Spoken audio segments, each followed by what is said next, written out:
intern with Education USA in Mexico City. I am also a rising third-year student at the University of Chicago, studying fundamental humanities and history. But today we'll be working on the SAT subject tests for math, which is an interesting topic, and I think it's good to review this in groups so people can discuss the mistakes they made and how to avoid making them in the future. So, without further ado, SAT subject tests are often called SAT-2s. They're like the normal SAT, except they're on specific topics rather than just general knowledge and intelligence. And you can choose which ones you take, as opposed to with the regular SAT, where you have the 2 tests that you have to take and then the optional third, but there's only those 3 tests. The SAT subject tests, of course, you can take really as many of them as you want. There's, I think, well over a dozen, for languages, for history classes, any number of classes. But the 2 of the most commonly taken are the math SAT-2s. Oh, sorry, 20 SAT subject tests. I forgot that was there. They're scored on a 200 to 800 scale. Yeah, the 2 of the most commonly taken are Math 1 and Math 2. Math 1 is for people who have taken algebra. I mean, it doesn't actually require this, but it's intended for people who have taken Algebra 1 and Algebra 2 and geometry. The SAT 2 Math 2, the second level math exam, is for students who have taken those classes along with pre-calculus and perhaps calculus. I know a lot of people who took it after having taken calculus.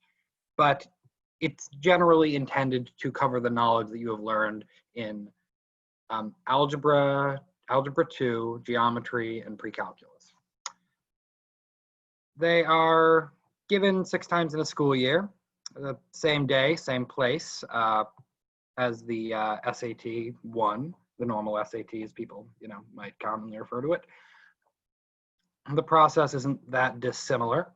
You can take up to 3 in a given test date. I believe you can take pretty much as many as you want across multiple test dates. If you want, I think you can take 6 SAT-2s or more and choose which ones you send to colleges, but really that's a lot of work, and you're probably better off studying for 2 or 3 hard than trying to take a ton, and because you won't do particularly well on any of them. So yeah, last time we talked about the essay, and we talked about examples of that. But we're going to go back to a more traditional learning format now, where we have practice questions, and we're gonna, set a timer, and everyone will do the problem, and we'll discuss it. Yeah, we've done math before, but only for the SAT-1, which does not use topics as it doesn't, for example, expect you to have taken pre-calculus as the SAT-2 does, and it's simply not as tricky, in terms of mathematical problems. Each level of test will have 50 questions.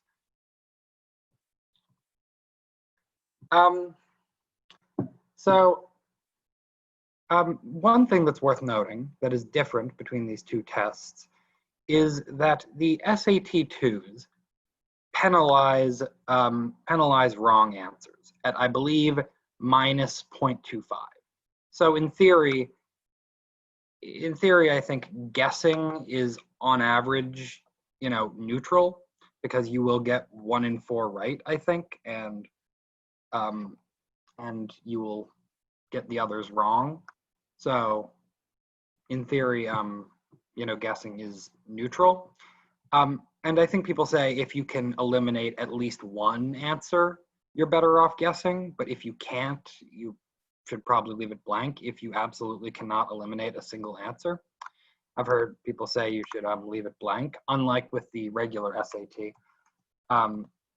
in which you should never leave anything blank because there's no penalization for guessing. Guessing doesn't do anything for you. One moment. So we will be, as it says, working on, we will be working on both the SAT 2 Math Level 1 and the SAT 2 Math Level 2. We'll be starting with Level 1. We'll be starting with Level 1, sorry, because I think it, and spending less time on it, because it's easier, and SAT and the SAT 2 Level 2 for math covers many of the same topics and some new ones. So I thought, take the broadest approach possible. Yeah, so without further ado, let's get started. Hold on. One thing I forgot to mention. The tests are 60 minutes long. That's right, Manny, right? 60 minutes per test? Yes. Yeah. So with the math ones, you have to work fairly quickly. With all of them, you have to work fairly quickly, but I think for math in particular, but I think today, I think it's more productive if people sort of take their time and focus on getting it right, and then, can speed up as we practice rather than trying to rush through it today, in which case I don't think people would learn quite as much. So we are going to focus starting on the practice for the Level 1 test. Are you ready? I am going to put 2.5 minutes on the timer to start out. Maybe that's a bit much. I think you'll all get it before that, but I don't want people to feel too rushed when we're just starting out. So I will put 2.5 minutes on a timer, and we can get moving. Start with this question.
Okay, so I think this is about enough time for this. Some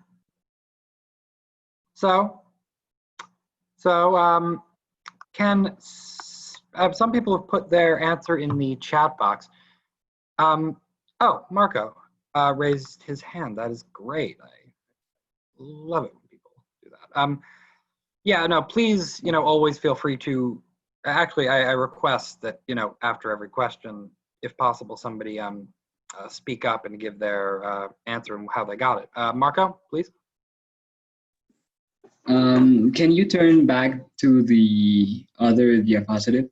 Well, the other page, please. Oh, gosh, I'm sorry. Yes. My apologies. Okay. So you know that 60 plus the angle FDH plus 65 needs to give you 180. So you know the angle FDA is going to be, no, FDH, sorry, FDH is going to be 180 minus 60 plus 65. So it's just 55. And then well, you can do the same with the angle ADG that like if you add GDH and HDF, it needs to sum 180. So you know that the angle ADG is 60 and that the angle ACD is going to be the same angle as the angle FDH.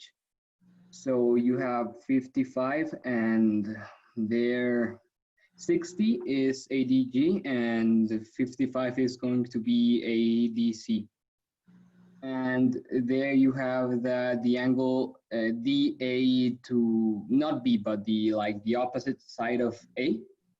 No, the opposite side of B, the extended line, the one that is parallel, is going to be the same as GDF.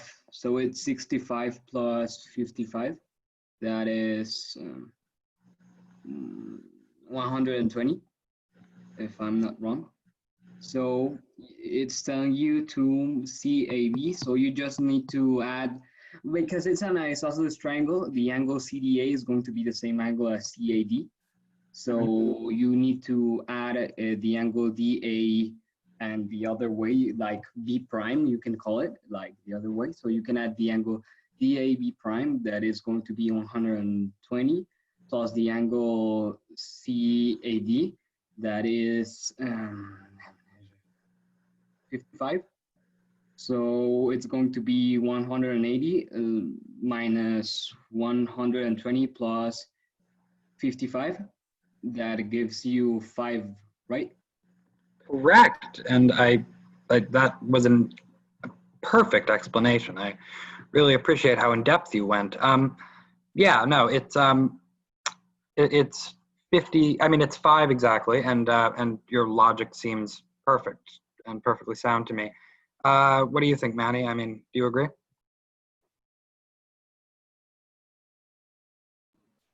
Yeah, definitely. Again, I think with just the way that you found the corresponding angles and the different vertical ones as well and linked them together, that's definitely how we would have ended up with 5. Yeah. So I think in the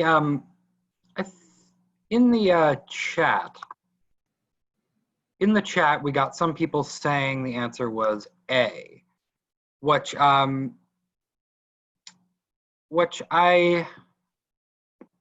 I have at least some. I mean, I actually sort of thought it was A when I first read the problem. If I were to venture a hypothesis, I would guess that perhaps people thought that it was asking about angle CAD or CDA, because those two both are 55. So, I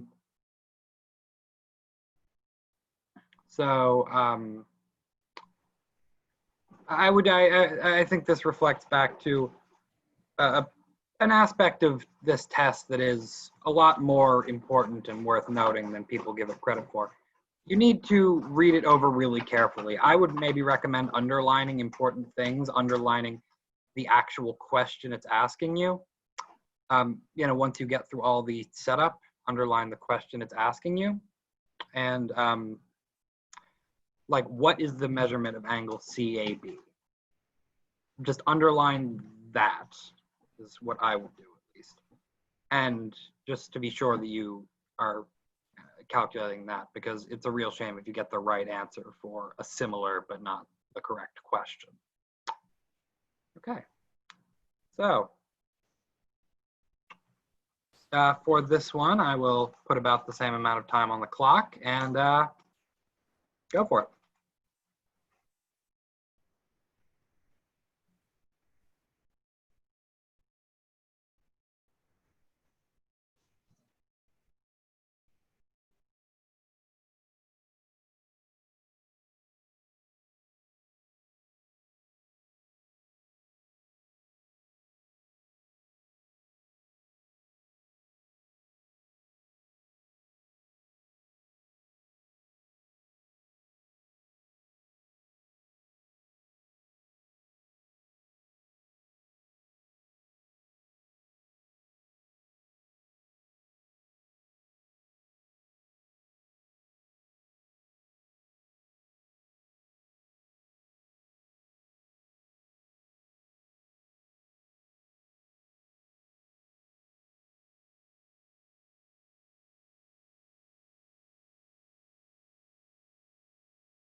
Okay, so I think that's enough time for that problem. If you need more time, put it in the chat box.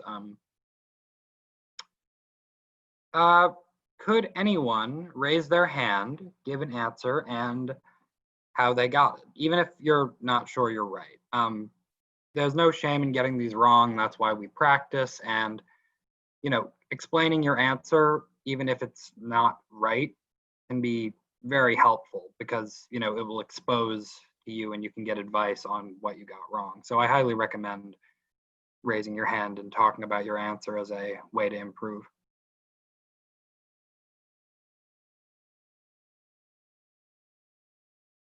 Marco. Okay, so you can also represent a root by the denominator of an exponent. So you put like a root to b to the second power by a plus 6 equals y to the second power. You can put it all in the root and it will be like the denominator of the exponent, and then you just like factorize the 2a plus 6, and it's like 2 by a plus 3, and you cancel the 2 and the 2, and the y will like the root square of y squared is y, so the a is correct. And also you can do it like by process of elimination, because well, like b, well, let's first start with e. Like e can't happen because you can't do that with exponents, like doing a coefficient type of stuff. You can't do that with exponents. And b equals 2, like it doesn't make sense, because y needs to be a lot higher than, well, a lot, yes, like how do it, yes, it has to be of greater value than b, because well, y squared, and b is 2a plus 6. So at least, because it's a real positive number, it needs to be 8. Like b to the 8th power needs to be like equal to y to the 2nd power. So y needs to be like bigger than b. So this can be. And 2a plus 6 equals 2 also doesn't make sense. It's just like bringing down the exponents. And well, yes, that leaves a. Great, thank you. Once again, a spectacular explanation, and it really, really, shows that you, you are very good at explaining things like this, and that's a really good skill to have. Not just, for like discussing and educating people, but for taking the test, being able to clearly explain to yourself or to others your answer is really good proof that you actually know what you're doing. Yeah, one thing I'll also mention is that, at least for me, by the time I was looking at college applications and SATs, it had been a good while since I had worked with this. I don't know how they teach it in Mexico necessarily, but I had moved mostly away from stuff like this and toward trigonometry by the time I started reviewing for these tests. So you might want to, maybe it's not this for you, but I think we all have things that on this test that we dealt with like a while ago. And it can be really helpful to just go through your old notes and refresh yourself. I don't know, sometimes just diving right into a test though, working like we are today can be helpful because it shows what you actually do have trouble with and what you still have the hang of. Yeah. Another question, another time on the timer. Let's get to it.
Okay, I think that's enough time for this question.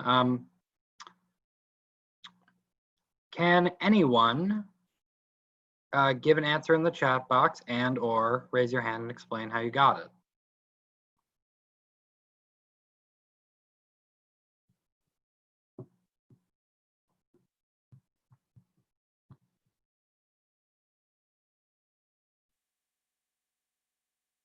Okay, so we got an answer in the chat box. I'll wait a minute so other people can get their answers in.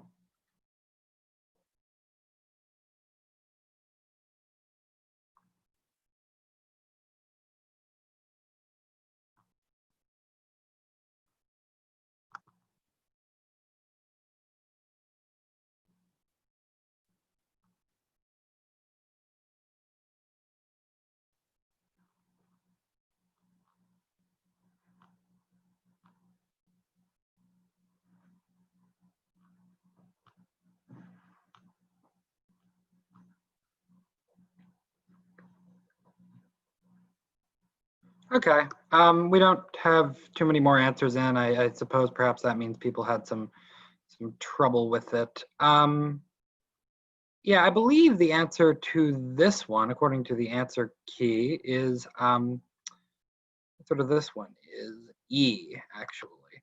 So you'll give me a moment to get this technology working. Sorry. Wait, is this the problem we were doing? Or did I accidentally flip to a different one? You flipped. So this is the one we're doing? Yes. Okay. So the answer to this is E. Yeah. So the question, of course, reads, the root of an equation of the form f of x equals 2 is x equals 5. The solution of this equation, defined by f of 2x, negative 2x plus 1 is 2, is equal to what? This is this is a difficult question. It's a little bit difficult to explain exactly why. You know, this is definitely an algebra 2 problem. You know, from the course algebra 2, or at least how it's taught in the US. This is something you learn in your second year of algebra. Can anyone at least explain to me? You know, I do remember, but can anyone explain what the root of what the what the root of the equation means? In their own words, please.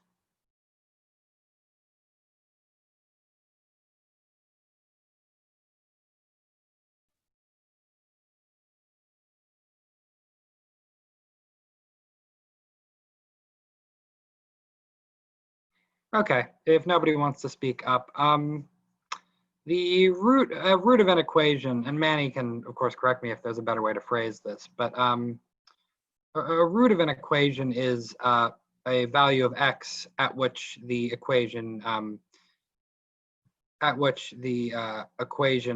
equals 0, correct?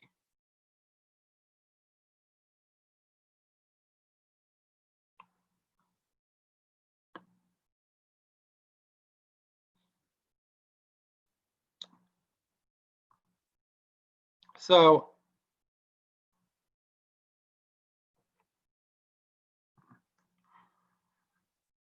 Oh, I think I understand. okay. Yes.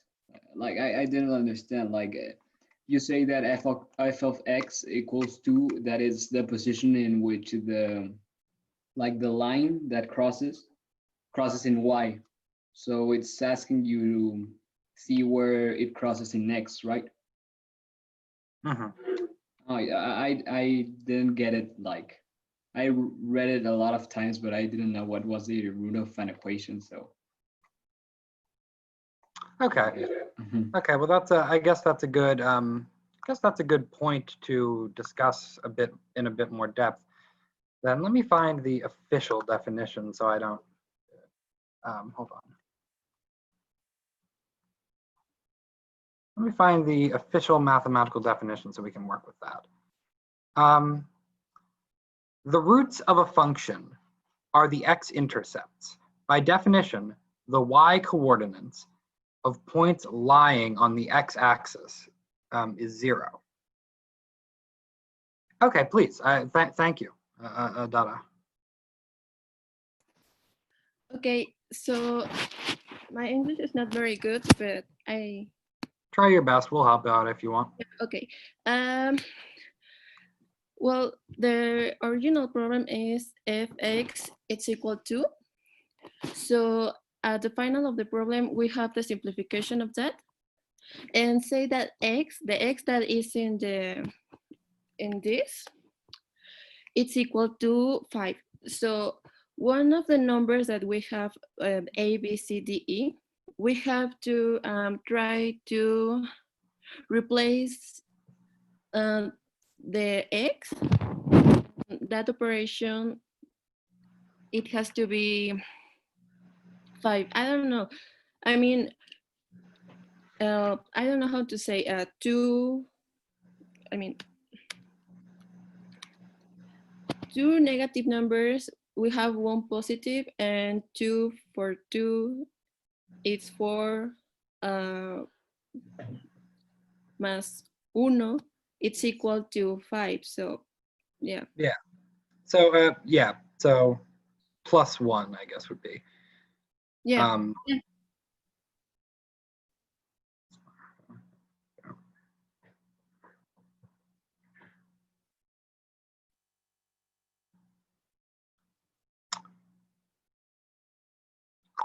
I thank you for explaining that. I mean, it's difficult to discuss math in a different language, certainly, but no, I think you did a very good job.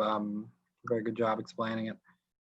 So just to give the here, I'll put it in the chat actually, if it's a sticking point for people at all.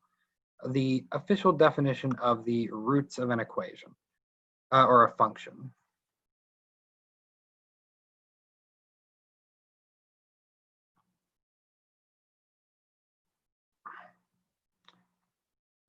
I guess this definition also pertains a bit more to quadratic functions, but it explains a bit more about quadratic functions too, which is useful, but it also works for linear functions.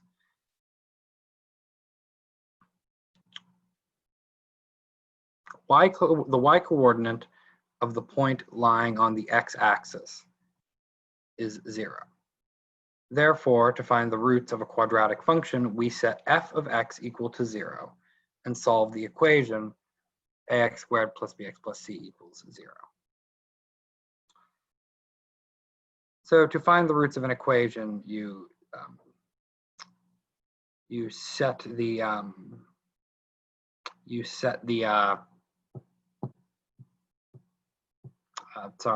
the equation equal to 0 and solve it out. And that's how you find what the x-intercept is. So I hope that helps. I think if people, I think that's an important term to know. So make a mental note of that. Yeah, let's move on, I guess. If anyone has any questions, by the way, please feel perfectly free to raise your hand or put it in the chat box or just speak up and interrupt if you'd like.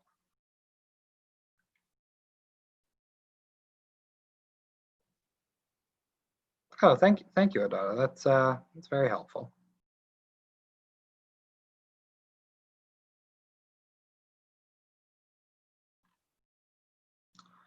So take a look at this question, and I'll put a little while on the clock.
Okay, so we got one answer in. I'll give everyone another second to work on this. I think this one isn't quite as difficult as the last one, but maybe it's because, maybe it's, at least for me, because I worked with I more recently. Give me one moment.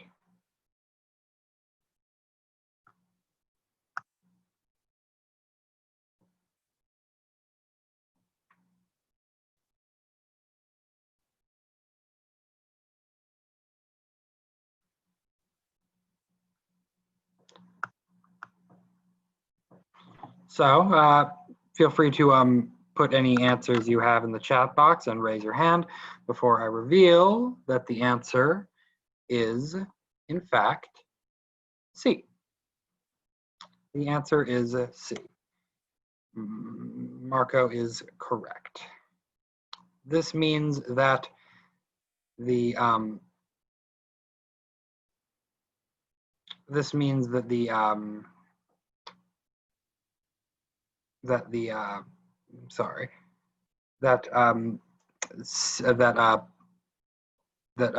A equals 3 and B equals 2. And that 2 minus I plus 4 times 4 plus I equals 9A minus 2B. Does anyone have any questions on that? I mean, I assume you've all worked with I to some degree. If not, no, I could give a quick explanation of that, but I assume you've all worked with I. So, Jorge just entered and put a question in. We are working with the SAT-2 math, which is so the SAT-2, I assume you know, is a set of subject-specific tests that students can choose to take to show their aptitude on specific subjects. And calculator is allowed, I believe. So, yes, calculator is allowed. Correct, Manny? Yes, calculator is allowed on both versions of the test. There's like a considerable amount of questions on each one that a calculator is necessary to solve. While you won't necessarily need it for every single question, it'll be handy to have it for certain questions. So to go back to this current question for just a second, the way I was always taught to do these is called. Was always taught the word FOIL, which I don't know if people have been taught this. It's where when you multiply complex expressions like this, you multiply them in the order of front, inner, outer, last. So this means that you start by multiplying. I'm not great at this, but I'll try.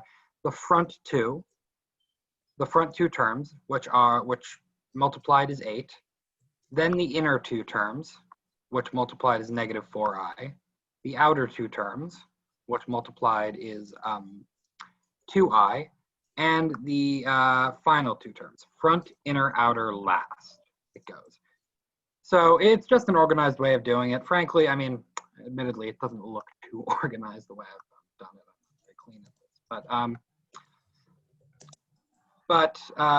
No, I think that's a helpful way of doing it. And from that, you get 8 minus 4i plus 2i minus I squared. And since I squared is -1, minus -1 is 1. So you have 8 plus 1 minus 2i. 8 plus 1 equals 9. 9 divided by 3, because you have to find. This is a way they're trying to trip you up. I'm sure you can all tell. They aren't asking you to find the coefficients of A and B. They're asking you to find. They're asking you to find the very specific coefficient where it is where it's 3a, where one of the numbers has to be multiplied by 3 to get to the coefficient, and the other number is a coefficient. So 3 times 3 equals 9. So it has to be one of the ones where it's 3, and only this one has 3 as a. So you can do that, and then you'd be smart to check the second one, even though by process of elimination, this has to be the right answer. And yes, minus 2i. They also, as you can see here, they try and get you, I think, because, you know, the it's 9 minus 2i, and I think they expect you or try to get you to pick this one where it's a negative 2i, but they're already supplying the negative right there. So you want to, you know, have the positive 2 be equaling positive 2. Okay, tell me if you have any questions on this.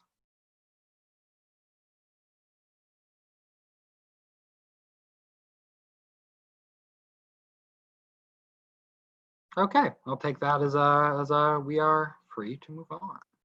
Let's see, does it, I'm fairly new to these, this tool, but let's see. It keeps it there, what a shame. Oh well.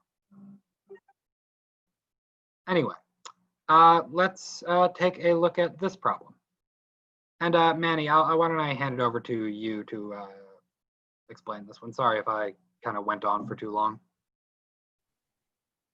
No, that's totally cool. Yeah, so we'll be trying out this problem next, and I'll put about 2.5 minutes on the timer for us to work on this. So take a moment to read the question and to try and figure out what it is that you need to solve. All right, and begin.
All right, I'm seeing some D's in the chat so far. We've got just under a minute left. If you are still working on solving it.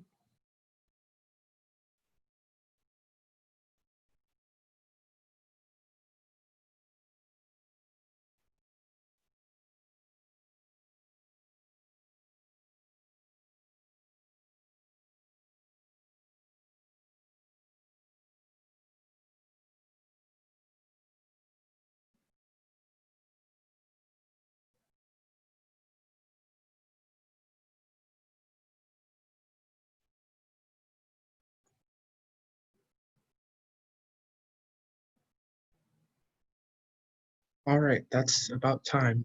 So looking at this question here, Would anyone like to share how they arrived at D? Marco? Oh, or Andres, would you like to share? Yes, yes, yes, yes. Um, well, first of all, I think there's a correlation between 2 and 3. So, like in future values of M and A, M and N, we have to still have this correlation of 2 times 3. So, in the letter A, for example, 12, it's the two, I don't know, two parts of 3 of 18, and 60 is also 2 times the parts of 3 of 19 of 90, sorry. And the only one that it do not have like this correlation is the number D, the letter D, sorry, in which 7 is like 1 times like the third part of 21. So that's why it's not correlated between one each other. Yeah, that's a great explanation. Yes. So the main approach, like you explained, each of those set of numbers of M and N, both of them have to work out to be the same ratio or the same fraction as 2/3. So what you would end up doing is that you would have to set up each of these numbers in a fraction and see if you're able to reduce them to the same um, fraction that they give in the question. And as you mentioned correctly, D is the only one that, while it does reduce to a fraction of a third, it only reduces to 1/3, not 2. So yeah, that's the correct answer, D. Great job, Andres.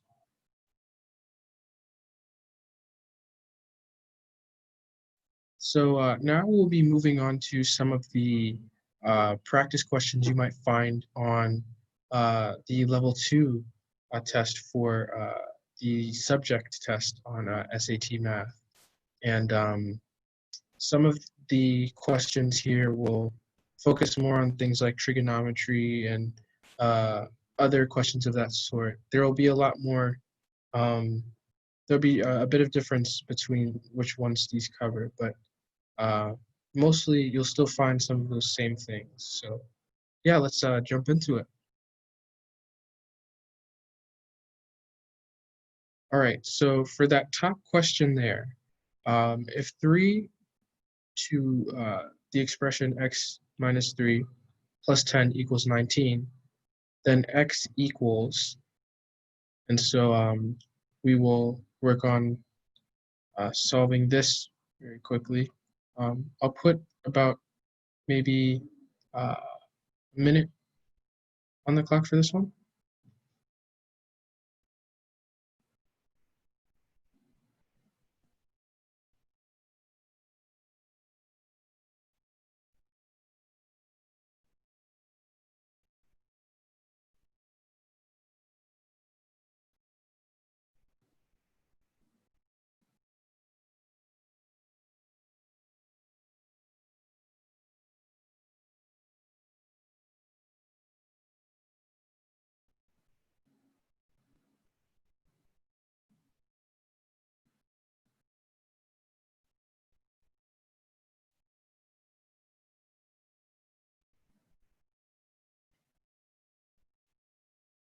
Okay, I'm seeing a lot of C's in the chat.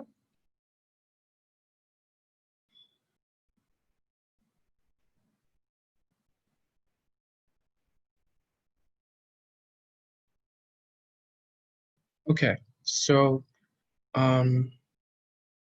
yes, so for this first question here, um, the answer that most of you got was C, which is correct. But if anyone would like to type in the chat or raise their hand to explain how they got there, please feel free to.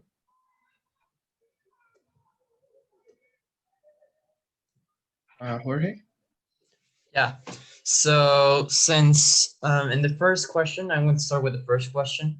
So since we have that 3 to the x power minus 3 plus 10 equals 19, we just have to subtract 10 from 19 and it's 9. So we need to get a number that elevated to that power gives us 9. We cannot use 3 because if we use 3, that will be 1. 3 to the 0 power is 1. So it has to be something that is x minus 3 equals 3, and that will be 6. So that's why I chose D and that one. And I don't know if I can explain the other one. Yeah. Okay. Yeah. Definitely. That is a perfect explanation for the first problem there. There are many different ways to go about solving it, Wait. I believe. I'm sorry. Did he say D or C? D. I believe C is correct. What? Because No, but that's in the next one. oh, okay. Yeah, I'm sorry. Wait. Oh, okay.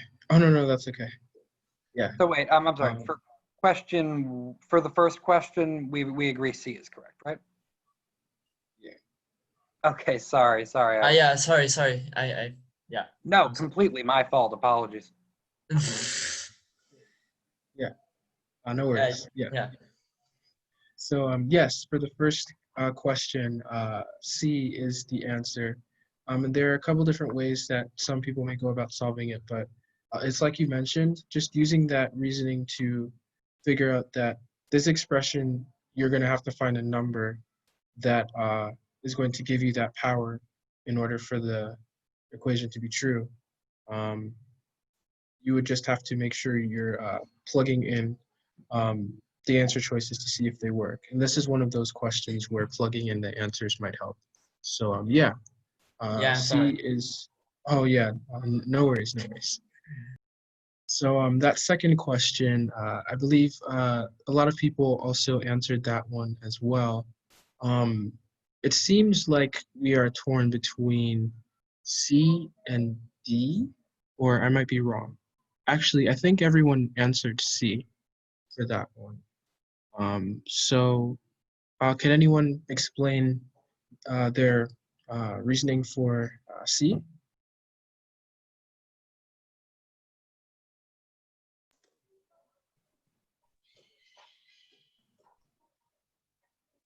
And feel free to raise your hand if you'd like. Jorge? Yeah, so this one is correct. I'm sorry. So since we have these prime factors that are 2, 5, 7, 13, and 31, we only have to search for an answer that have two of these prime factors at least. And the one that I found, the easiest one was 10, and I didn't found any other there because it's 2 times 5, so that's why it's C. And the other ones aren't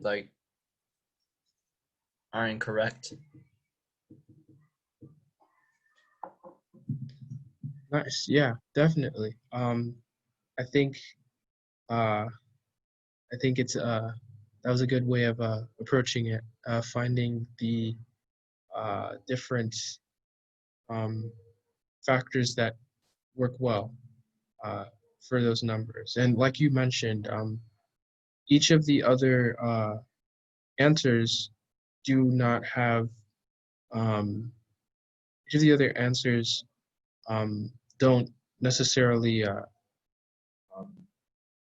you know they don't fit well with the set of numbers or the set of prime factors that were given. So yes, yes, I believe that would be the correct answer there. So now that we've gone through just a few questions so far, we'll take a break for a little bit and return to practicing some of the questions for the level 2 section of the math test. So I say maybe we come back about maybe 10 after. Yeah, sounds good. All right, sounds good. So we'll see you all back here at around 5:10. Be right back, guys. See ya.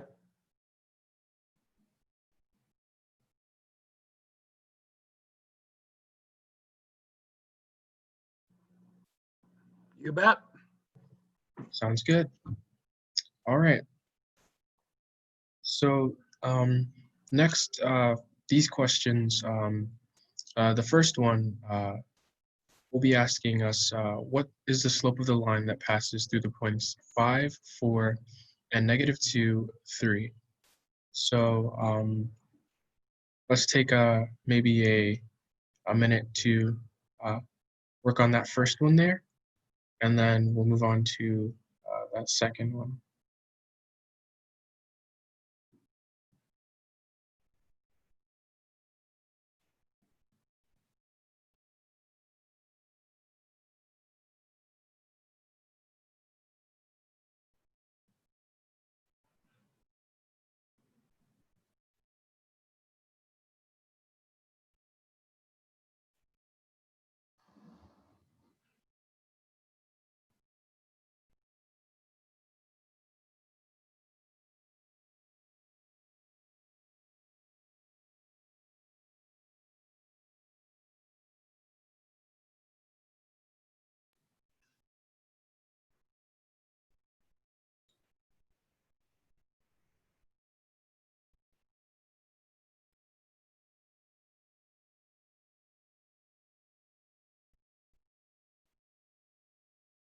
Okay, I'm seeing a few different answers in the chat. I'm seeing A.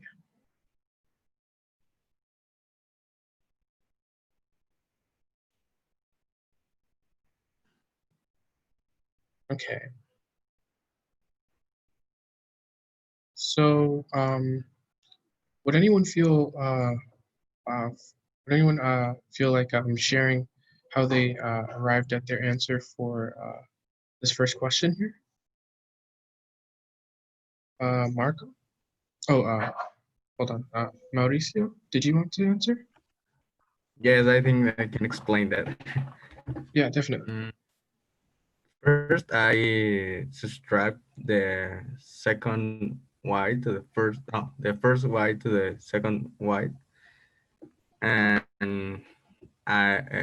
and after that I did the same process with the x, and the result was 1 divided by 7, and that's equal to 0.14. Sounds good. Yeah, I think everyone else also had that same sort of reasoning. The same technique to find your slope is the difference between your y over the difference between your x. So yes, great job on that one. And if anyone has any answers on the second question, or needs some time to solve that one really quick, I'll leave a minute on the timer to take some time to solve that. So yeah. And in that time, sorry, why don't I put in the chat box a link accessible to all that leads to this PowerPoint presentation or Google slide presentation. So you can all look back on it, or, whatever you'd like. We have a lot of problems on this. We won't be able to get to all of them today, but there are some useful problems.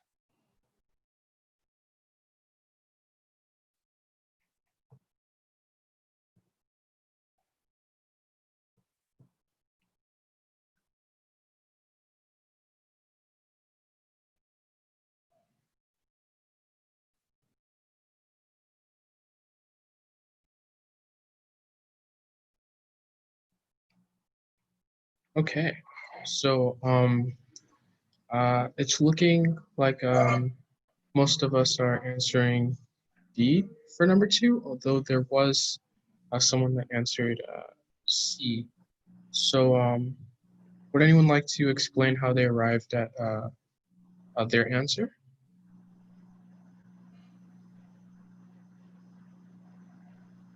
Marco? Oh, so it's like a three-dimensional, well, yes, like plane, but you can see it like a b-dimensional plane because it's not really like you don't have a y. So it has no purpose to see it like a three-dimensional, just like you complicate too much. You just need to have a Pythagoras theorem saying that the magnitude equals the root square of 5 squared plus 7 squared, that it's 8.6. Yeah, that's a perfect spot on explanation. Yeah, again, just I think with these questions, it's just making sure that you master some of those formulas that you might need in order to find specific information. Definitely, make sure that when you have questions that ask you for things like the magnitude of a vector or the slope of the line, that you keep in mind those different formulas that you might use in order to find those.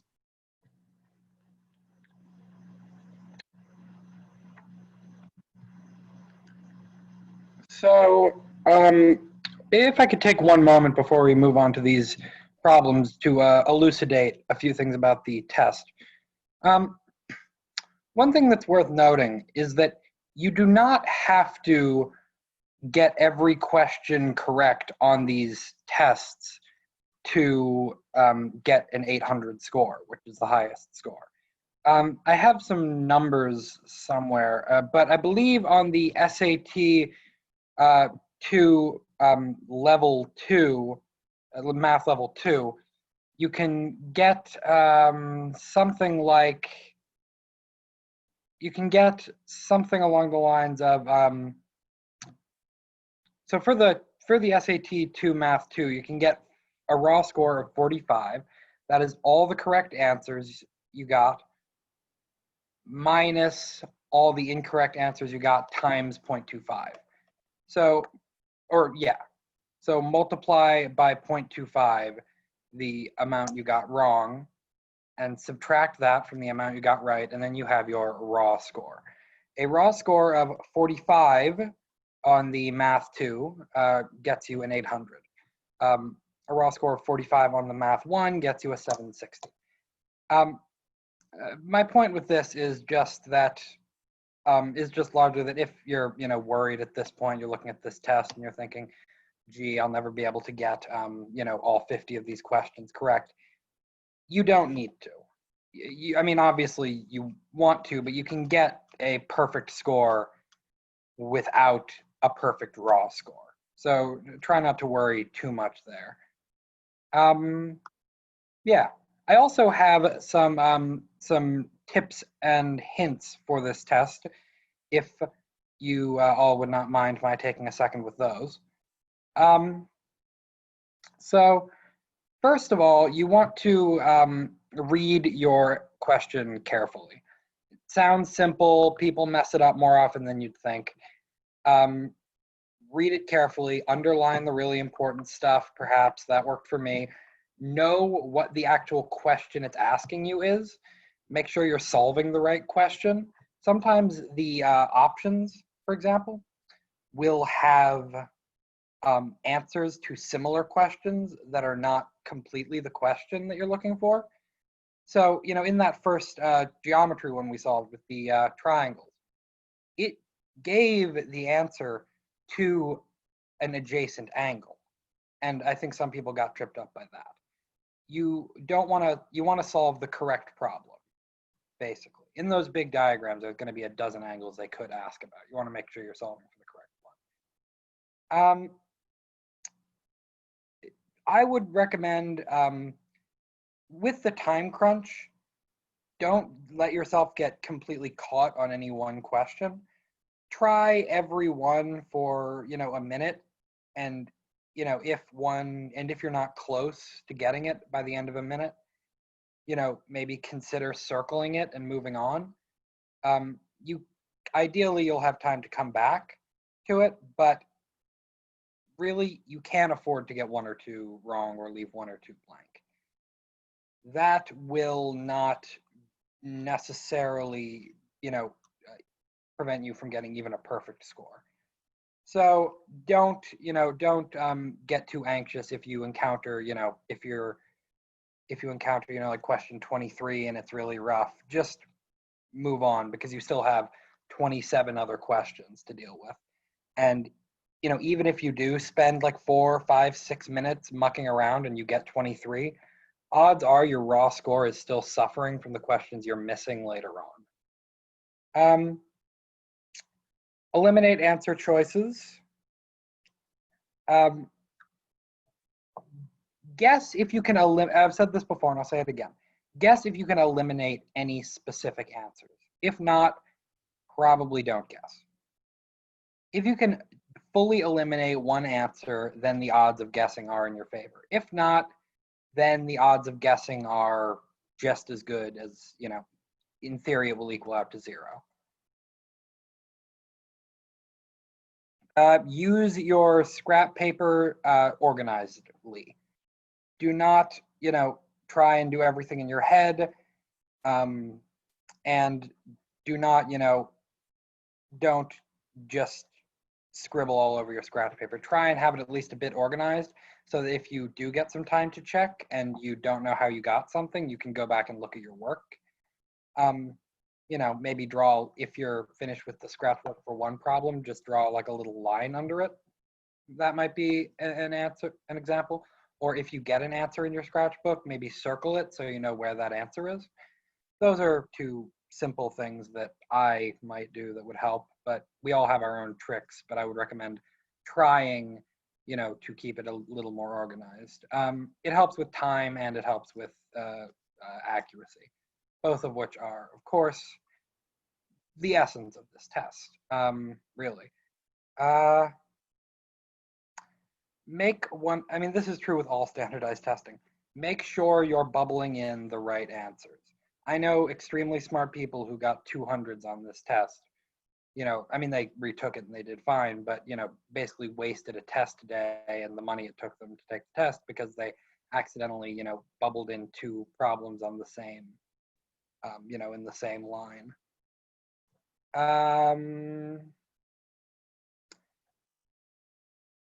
Try not to get too anxious about time. Work at like a decent pace, certainly, but don't be staring at the clock, every other minute. I'm reminded of a strategy a friend told me. He was a cross-country runner, and he said that the strategy his coach had taught him was, if you can, run basically right behind your opponent up until the last 100 meters, because your opponent will waste so much mental energy wondering how far behind you are that, it will deprive them of the necessary strength to make that last 100-yard dash. I say that basically pointing out that worrying too much about time, worrying, like how far ahead or behind you are, can take mental energy. And, in a test like this, where time is certainly a consideration, where even if you do finish 10 minutes early, you will want to use that 10 minutes to check over. You don't want to be, staring at the clock, having that sinking feeling when you don't think you have enough time left. So, look up at it now and again, but really try not to make, how much time you have left a completely central thing. This isn't like the normal SAT, where if you have 3 minutes left and 10 questions left, you want to, consider bubbling them all in because there's no penalty for guessing. There's a penalty for guessing here. So you do not want to panic at the last 2 minutes and bubble in D for the rest of the answers. Okay, so, and without further ado, this question, a squared, oh, gee. Sorry, I guess it cut off part of that. That's extremely annoying. Sorry, I guess we'll move on to these. Sorry, the formatting, I guess, was a bit of an issue, but let's move on here. If sine of, think that's Omicron, maybe. No, maybe it's epsilon. Anyway, if sine of Greek numeral equals 4/5, then cosine of Greek numeral equals what? I mean Greek letter, sorry. Yeah, I think that one's theta actually. Interesting. Yes, Yeah. it's theta. Oh, cool. Anyone here ever take Greek?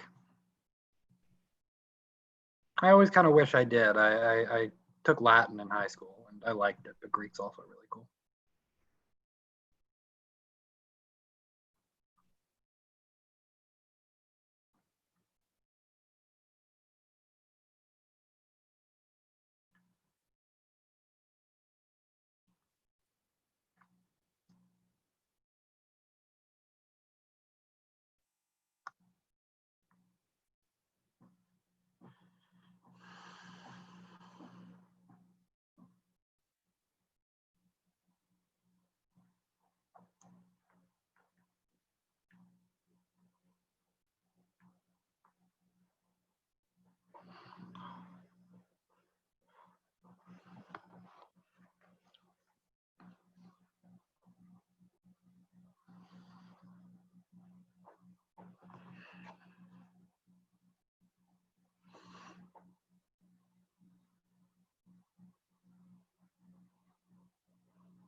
Okay, so we're getting some answers. We're getting some answers. We're getting, we're getting E quite a bit. Can somebody explain how they got E?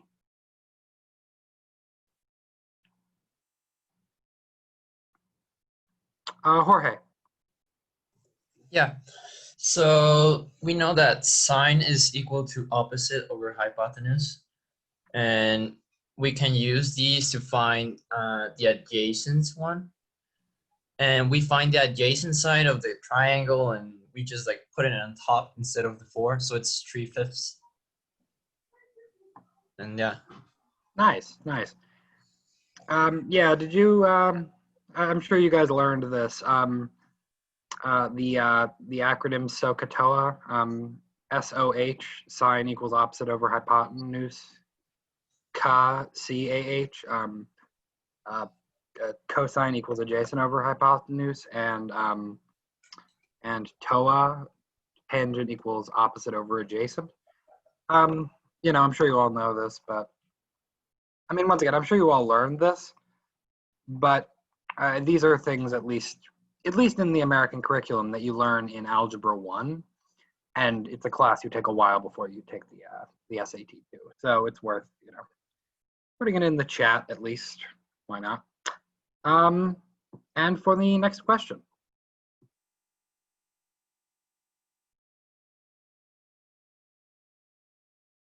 Not to imply that SOHCAHTOA is necessary for the next question, but and now we move on to the next question.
Feel free to put in the chat whenever you feel you have an answer.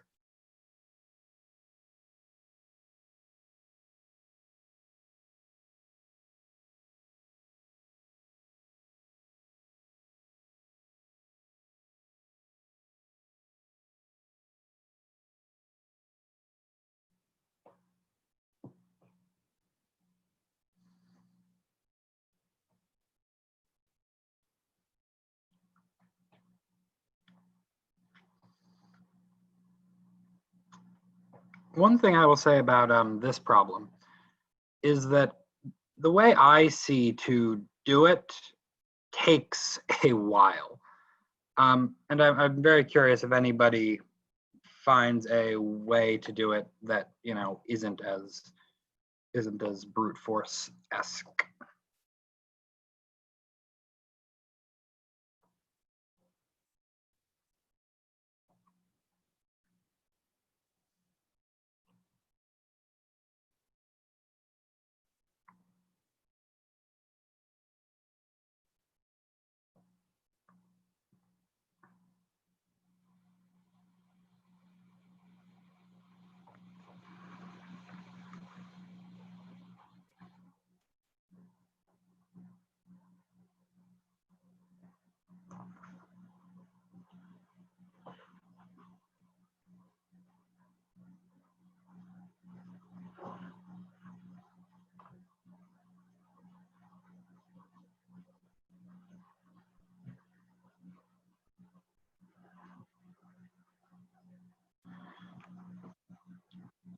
Anyone have an answer for this one?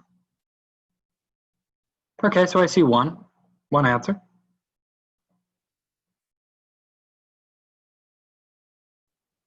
I'll give people a minute because this one is a bit of a. I mean, once again, I'd love to hear if there's a more efficient way of doing it. The only ways I can see to do it are pretty labor intensive, so to speak. Yeah.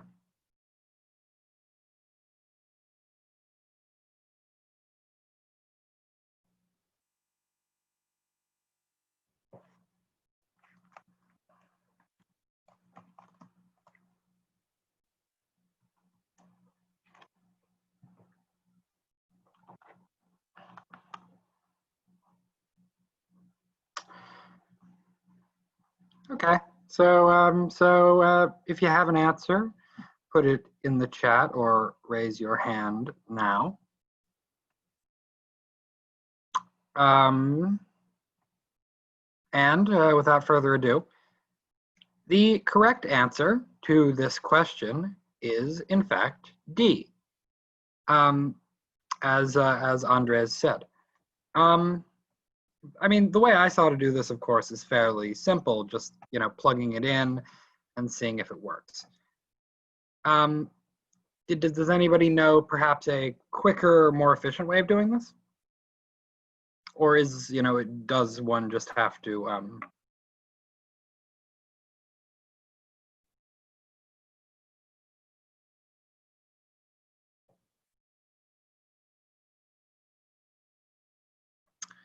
I mean, we can eliminate 0 immediately, of course, because there is no constant in the denominator. Meaning, of course, that if x equals 0, then the denominator equals 0, and nothing over 0 is defined. So, you know, we can at least get 1 crossed out. I will. Here, I'll take my pointer. At least cross out this right there. Which would make it at least so you can make a guess, and it's a strategically good move to make a guess.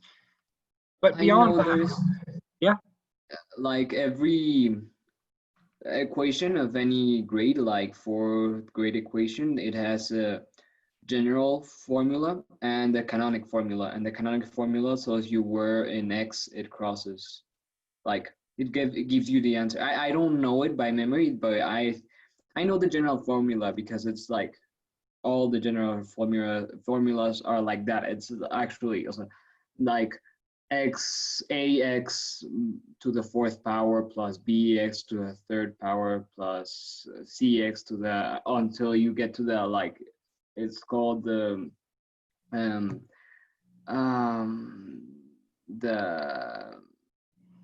independent variable. It's the independent variable that would be the 7. So like you pass it all to the left, and then you did like put minus the 7. And I know there's a form to put it in that canonic form, so you can see where it crosses X without doing the whole operation thing. But I don't really know what is the form. I know there's one, but there's one for every one of the formulas, and it's like you can generalize, but I don't know it. Yeah. I mean, it is possible, of course, to factor polynomials. Maybe not. I actually don't know if mathematically every polynomial can be factored, but I know most can. One thing I can say is that since all of these have x, you can undistribute an x. You can undistribute an x if that is helpful. Here, I will take the time even. So, you can cross that x out, draw an x here. This becomes a 3. This becomes a 2. And this just becomes an x. I'm sorry if this isn't as clear as it would be if I had a chalkboard, but in life, it's the way things are now. So this makes it a little bit simpler. This makes it a little bit simpler, certainly. Marco. Yes, I like did what you are doing right now. Till I got to a lot of parentheses, like 4 parentheses. It's something that it makes it easier because you can then input the substitute the value of x with the options that you have, and it's easier, but it isn't a straightforward answer. You still have to try. It's a lot more faster, but it's still slow, relatively. Yeah. So I think, with a question like this, your options are, try and factor out and undistribute what you can and sort of brute force it, or factor the polynomial if you, can do that reliably and quickly. Though, of course, that, at least in my memory, that involves some extremely, time-consuming, that involves some very time-consuming calculation. Okay, I shall erase and let's see. I can just click undo instead of that, and we can move on. Let us. Ooh, my pointer is still on. Sorry. Let's move on to this next question.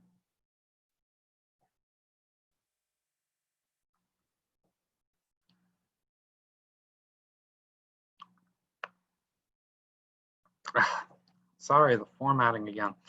But can be inferred is the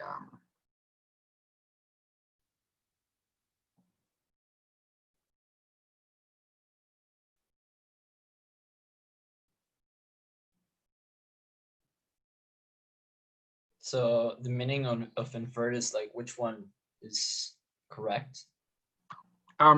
Which of the following can be inferred from the statement above? The one that always is true? I don't know. Or what does that mean? I would say, sorry. Hold on, I'm sorry. I think this might have cut off something else important. Yeah, so. Yeah, sorry. Yeah, so when we talk about which of the following can be inferred, it's asking us which of these options makes the most sense for us to form a conclusion with. So which one of these answers makes the most sense given the details that we have about these numbers? So yeah, infer means can be understood or found out from. To infer something is to find something out from information that's provided. It's also not a bad word to know for the critical reading section.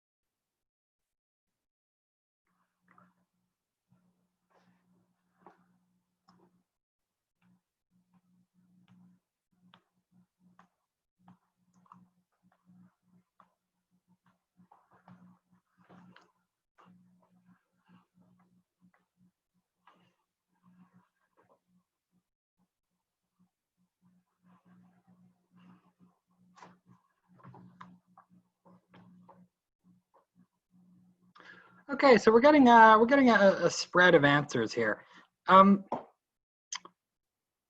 With a problem like this, I think it can be really useful to look for counterexamples. So, can anyone think of a counterexample for A? A case in which the absolute value of A equals the absolute value of B, but A and B do not, but A plus B does not equal 0.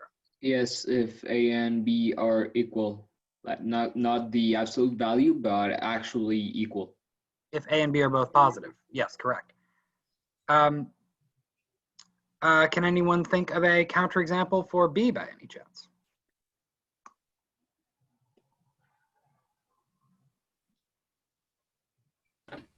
In my case, I chose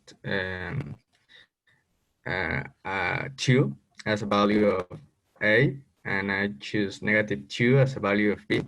And in that way, the first answer choice is correct. So wait, so B you are asserting is correct, and that's your example. What? I'm sorry, I'm a bit confused.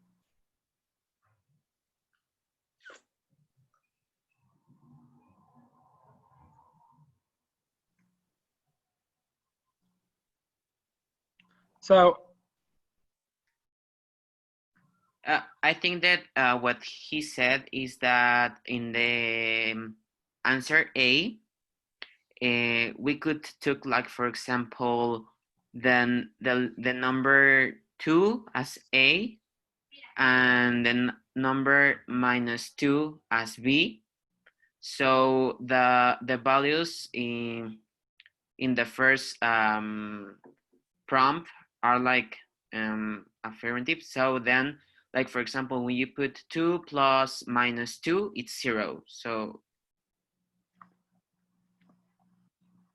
I see your point, but one counterexample eliminates any of these.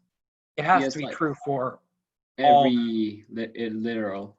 Well, for every possible instance of A and B being real numbers. Okay. The only correct answer would be B, because C you can counter, like a counter example would be if A plus B is different to 0 and A is different to B.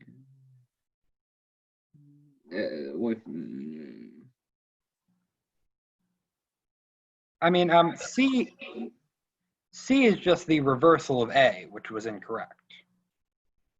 Yes, exactly. Yes. Yeah. And D is also kind of similar. It's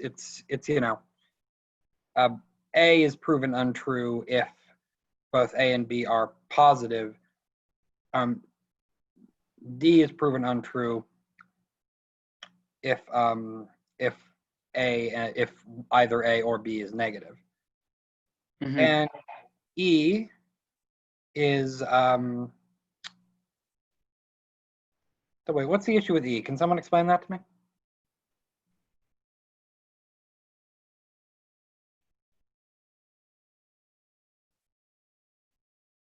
Well, it's like if A is different to B, then A equals minus B. Like it doesn't make sense, because, well, like 8 and 67 are different, and 8 minus 67 isn't 0. So Yeah, bingo. Very perfectly explained. No, thank you all for contributing on this. It's these kind of problems, I think, can often just be solved. Can often just be best solved using like methodology like that, where you just find counterexamples. Yeah, for the next one. The mean of 7 numbers is 15. When the 8th number is added, the mean decreases to 12. What is the 8th number? Also, apologies that it cut off a tiny bit of this. Here, I will take a moment to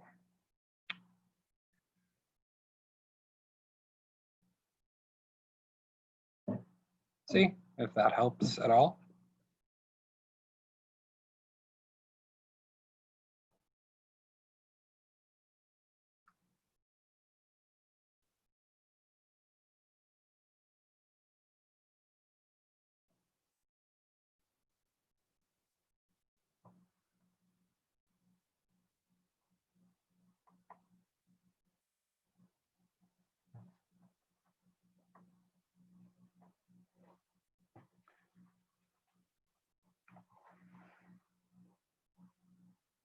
Okay, so we're getting some answers coming in. I'll give people another second.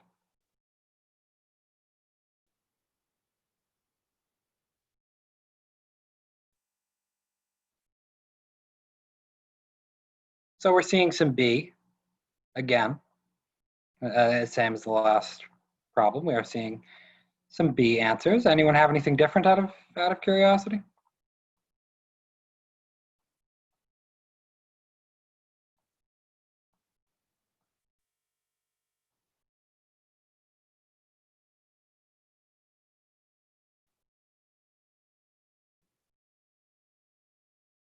Okay, so would anyone like to talk about how they reached the answer B or another answer?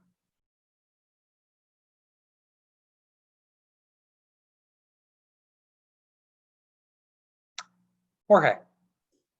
Yes. So we multiply 7 by 15, and then we multiply 8 by 12, and the answer of 8 by 12, we get the difference between these two, and the difference is -9. So it's B. Nice, nice, nice. I'll just mention that the way I did it a little bit less formally. It occurred to me that you have to, on average, reduce each of these 7 numbers by 3. So you need 3 times 7. So you can reduce each of those 7 numbers by 3, and that's -21.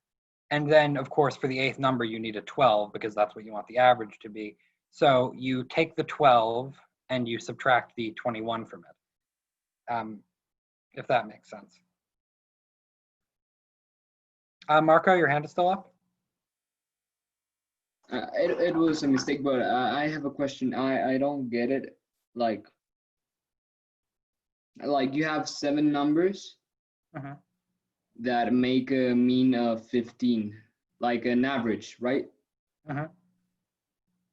Wouldn't that mean that, like, algebraically you would need to put like 7 by 5 plus x over 8 equals 7 by 15, sorry. 7 by 15 plus x over 8 equals 12. So you're saying you want 7 times, could you explain that again? Sorry. Yeah, 7 times 5, 7 times 15, sorry. Okay. Plus x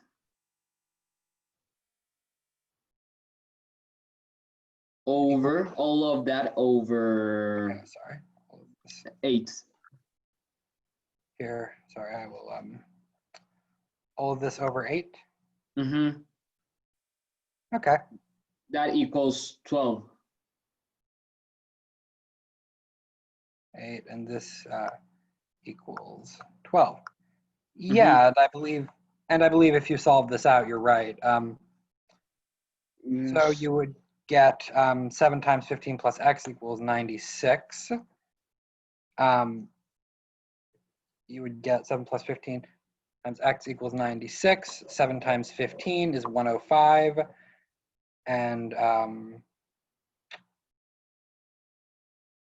wait, so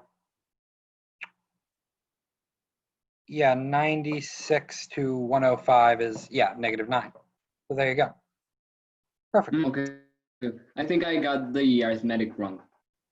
Yeah. So yes. I mean, does it make sense now? I don't want to move on if you're still confused. No, no, I did something wrong maybe. So. Okay. Sorry. Well, if you don't understand, feel free to talk to us. You know, we're here to get better. Manny, I'll hand off to you for the home stretch. How about? Sounds good. Great.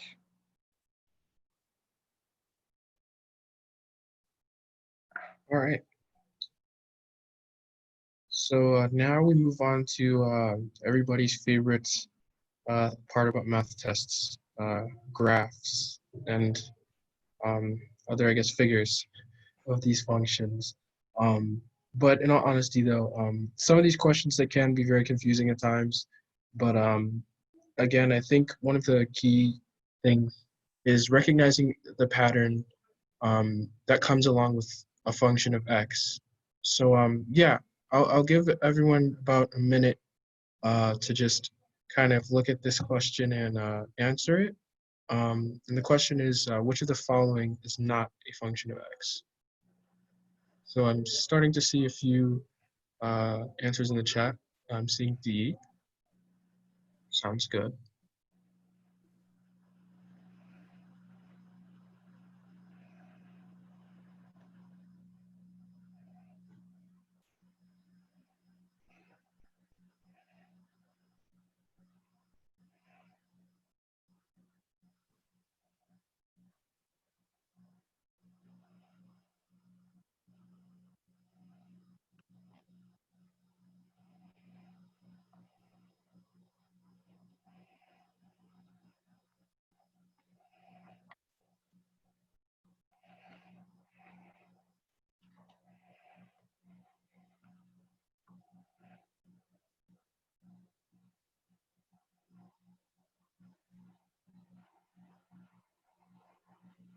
All right.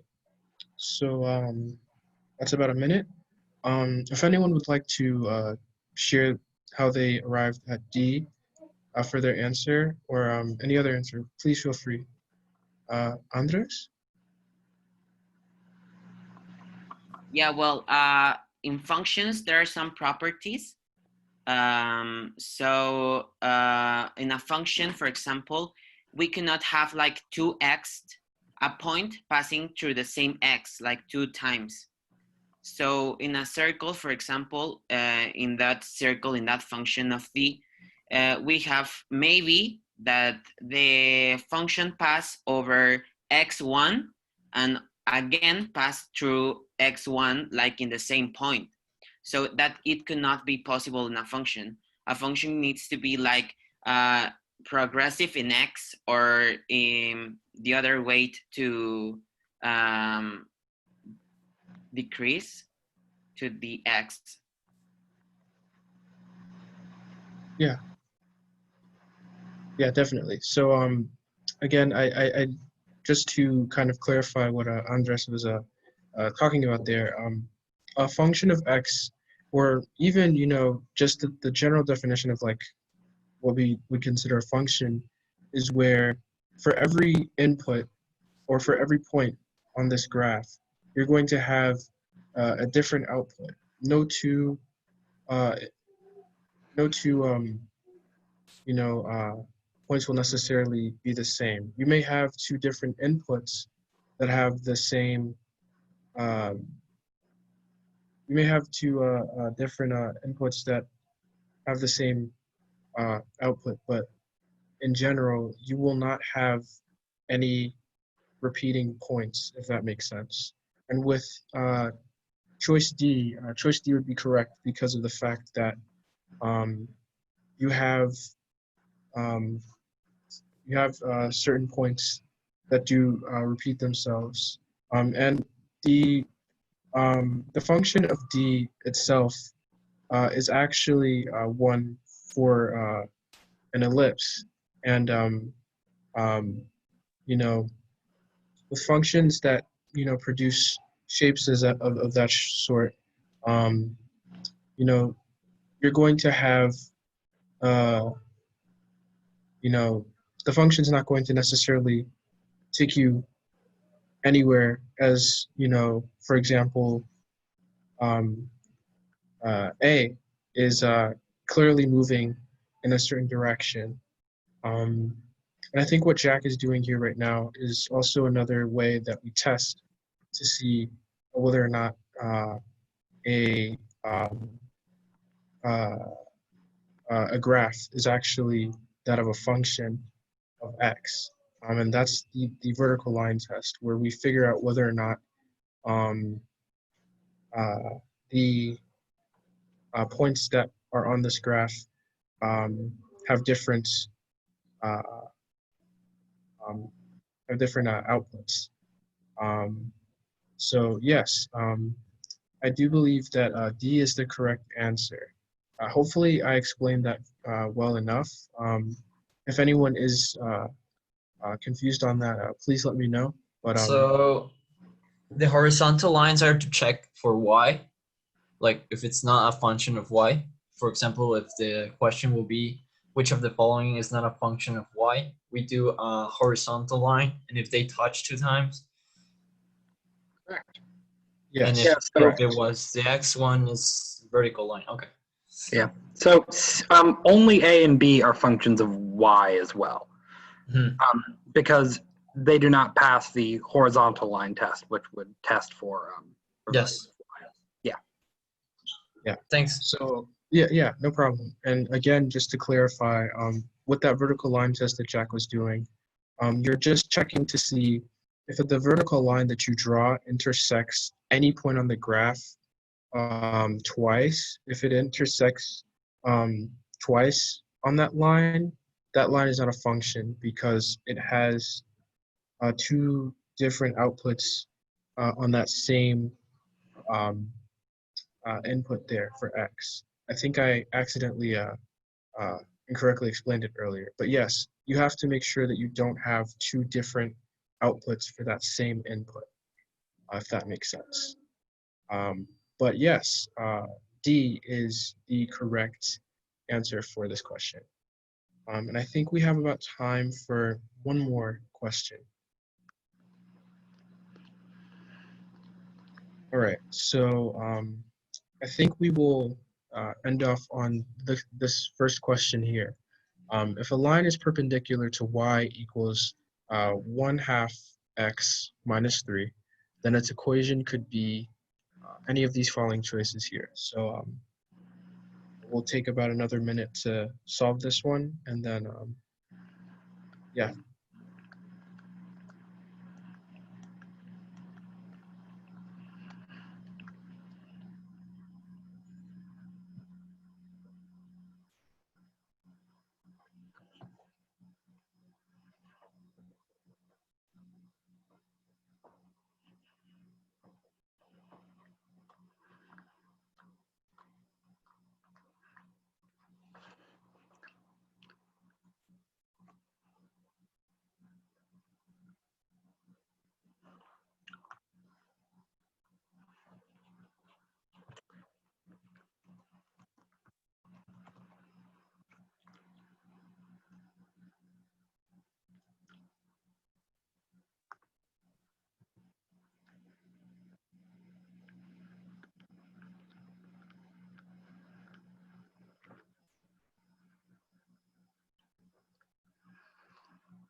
All right. So I am getting a lot of E's in the chat for this one. So yeah, I do believe E is the correct answer. But please, if anyone wants to share how they arrived at that answer, please feel free to share in the chat box or to raise your hand if you would like to as well.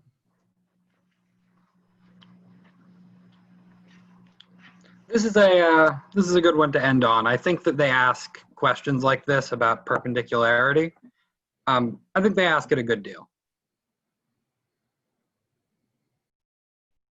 One quick piece of advice: do not get perpendicular and parallel mixed up. Remember that to find a parallel line, you just have to change the constant.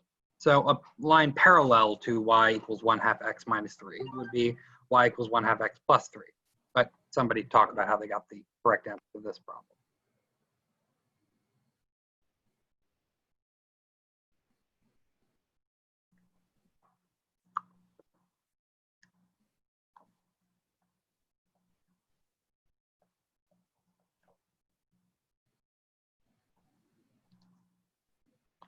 Well, if uh, if uh, if no one's necessarily sure about this one, we can definitely explain it. So, like Jack was mentioning before, perpendicularity and figuring out also how different equations and lines are parallel um, are related in a way. With parallel lines, you're going to be looking to change the constant at the end, like Jack mentioned. But when we talk about finding whether or not a line is perpendicular to the original line they give us in the question, the thing that we have to change in the question is the slope. So here, our slope of the original line is 1/2 x. And when you are finding a perpendicular line, what you'll have to do is you'll have to take the reciprocal of that slope and make sure it's negative as well. So by process of elimination, you could already get rid of A, B, and C, and even D, just off of that alone. And you know that negative 2x is your reciprocal slope. And regardless of whether or not the constant is the same, that won't matter because it is the slope that is perpendicular, and it will cross at any constant along that line. So the correct answer is, in fact, E for this one. So yeah, that is where we will end off today with the SAT subject tests for math, otherwise known as the SAT 2s, as people referred to them in the past. But yeah, Jack did go over some very helpful tips along the way. And we hope that some of the practice problems and some of the advice that we gave you today was helpful. If you have any other questions, please feel free to reach out. And also, I will drop in the chat a link to some of the other events that we will be having over the next 2 weeks. Please feel free to come out for those. Tomorrow we have a conversation club at the beginning of the day at 10:30 to 11:30, and at the same time on Thursday. And this Friday night, also this coming Friday, will be a game night to learn a bit more English and to have a little bit more fun and play some of the games that we play here in the States and even in college as well. So yeah, please feel free to come by for those. Yeah, and also, sorry, this Wednesday, we're also not through this bit.ly link, I don't think, but on the Education USA MX Instagram page, we're doing an Instagram live talking about and answering questions about the college process in the United States. We do those on Wednesdays for the next few Wednesdays. And yeah, we also do seminars on, we also do webinars, sorry, on Thursday. A webinar on Thursday from 5 to 6, correct? Yes.